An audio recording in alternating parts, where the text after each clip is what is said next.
ಭಾರತ ದೇಶವು ಭವ್ಯ ಸಂಸ್ಕೃತಿಯನ್ನು ಹೊಂದಿರುವಂಥ ದೇಶವಾಗಿದ್ದು, ನಮ್ಮ ದೇಶ ನಮ್ಮ ತಿರಂಗ ಧ್ವಜದ ಬಗ್ಗೆ ನಾವು ಅಭಿಮಾನವನ್ನು ಬೆಳೆಸ್ಕೋಬೇಕು ಅಂತೇಳಿ ಬಿಜೆಪಿ ರಾಜ್ಯ ಪರಿಷತ್ ಸದಸ್ಯ ಮಾಡಾಳ್ ಮಲ್ಲಿಕಾರ್ಜುನ್ ಹೇಳಿದರು. ಶುಕ್ರವಾರ ತಾಲೂಕು ಬಿಜೆಪಿ ಪಕ್ಷದ ವತಿಯಿಂದ ಹಮ್ಮಿಕೊಳ್ಳಲಾಗಿದ್ದ ತಿರಂಗ ಧ್ವಜ ಬೈಕ್ ರ್ಯಾಲಿಗೆ ಚಾಲನೆಯನ್ನು ನೀಡಿ ಮಾತನಾಡಿದರು. ಈ ಸಂದರ್ಭದಲ್ಲಿ ಬಿಜೆಪಿ ಜಿಲ್ಲಾ ಸಮಿತಿಯ ಮಹಿಳಾ ಕಾರ್ಯದರ್ಶಿ ಕಮಲಾ ಹರೀಶ್, ಎಸ್ಟಿ ಮೋರ್ಚಾ ಅಧ್ಯಕ್ಷ ಲೋಹಿತ್ ಕುಮಾರ್, ರುದ್ರೇಗೌಡರು, ಕುಬೇಂದ್ರಜುರಾವ್, ಮಾಲ್ತೇಶ್, LIC ಮಂಜು, ಗಣೇಶ್, ತಾಲೂಕು ಅಧ್ಯಕ್ಷ ಕುಮಾರಸ್ವಾಮಿ, ಮಹಿಳಾ ಘಟಕದ ಅಧ್ಯಕ್ಷೆ ಶಶಿಕಲಾ, ನಾಗರತ್ನ, KVM ಹಾಗೆ ದಿಗನಳ್ಳಿ ನಾಗರಾಜ್ ಸೇರಿದಂತೆ ಇತರರು ಈ ಸಂದರ್ಭದಲ್ಲಿ ಹಾಜರಿದ್ದರು. ವರದಿ ಸತೀಶ್ ಪವಾರ್, ಚನ್ನಗಿರಿಯಿಂದ.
ಉದ್ದೇಶ ಇಷ್ಟೇ. ಮೊದಲು ನಮ್ಮ ರಾಷ್ಟ್ರ ಬಾವುಟವನ್ನ ಏನ್ ತಿರಂಗ ಕೇಸರಿ ಬಿಳಿ ಹಸಿರು ಮಧ್ಯ ಚಕ್ರ, ಇದು ಕೇವಲ ಸರ್ಕಾರಿ ಕಾಲೇಜು ಸರ್ಕಾರಿ ಸಂಸ್ಥೆಗಳಲ್ಲಿ ಮಾತ್ರ ಸ್ವತಂತ್ರ ದಿನಾಚರಣೆ ದಿವಸ ಆರಿಸೋರು.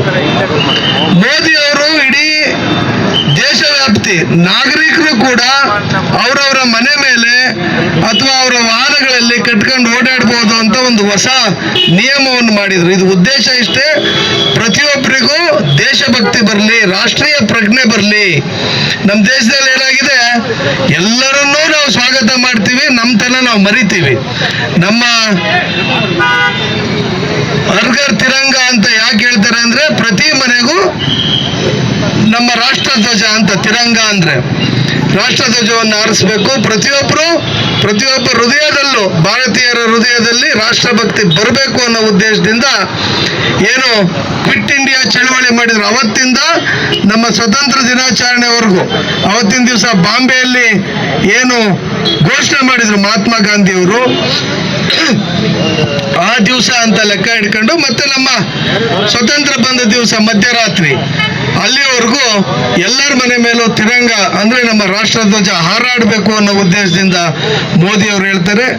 ಪಾಪ ಟೀಕೆ ಮಾಡೋರು ಸಾಕಷ್ಟು ಟೀಕೆ ಮಾಡಿದ್ದಾರೆ. ಇವತ್ತು ನಮ್ದು ರಾಷ್ಟ್ರೀಯ ಹಬ್ಬ, ಎಲ್ಲರನ್ನೂ ಒಗ್ಗೂಡಿಸಿ ಎಲ್ಲರೂ ದೇಶಭಕ್ತರಾಗೋ ದಿಸೆಯಲ್ಲಿ, ವಿಶೇಷವಾಗಿ ಯುವಕರು ಪ್ರತಿ ಮನೆಗೂ ನಮ್ಮ ದೇಶಭಕ್ತಿಯ ಶ್ರದ್ಧೆಯನ್ನು ಬೆಳೆಸ್ಕೋಬೇಕು. ಪ್ರತಿಯೊಬ್ಬರಿಗೂ ನಮ್ಮ ದೇಶದ ನಾಗರಿಕರಿಗೆ ಮನವರಿಕೆ ಮಾಡಿಕೊಡ್ಬೇಕು. ನಾವೆಲ್ಲ ಭಾರತೀಯರು, ನಾವು ನಮ್ಮ ದೇಶ, ನಮ್ಮ ಹೆಮ್ಮೆ, ನಮ್ಮ ನೀರು, ನಮ್ಮ ನೆಲ, ನಮ್ಮ ಜಲ, ನಮ್ಮ ಮಣ್ಣು ಎಂಬ ಸ್ವಾಭಿಮಾನ, ಭಕ್ತಿ, ಶ್ರದ್ಧೆ ನಮ್ಮಲ್ಲಿ ಬರೋದಕ್ಕೋಸ್ಕರ ಈ ತರದ ಕಾರ್ಯಕ್ರಮಗಳನ್ನ ಪಕ್ಷ ಆಯೋಜನೆ ಮಾಡುತ್ತೆ. ಇದೆಲ್ಲದಕ್ಕೂ ನಾವೆಲ್ಲರೂ ಭಾಗವಹಿಸಿ, ಅತ್ಯಂತ ಉತ್ಸಾಹದಿಂದ ನೀವೆಲ್ಲರೂ ಭಾಗವಹಿಸಿದಿರಿ. ಇದಕ್ಕೆ ಅತ್ಯಂತ ಹೃದಯಪೂರ್ವಕವಾಗಿ ಧನ್ಯವಾದಗಳನ್ನ ಹೇಳ್ತೇವೆ. ಮುಂದಿನ ದಿನ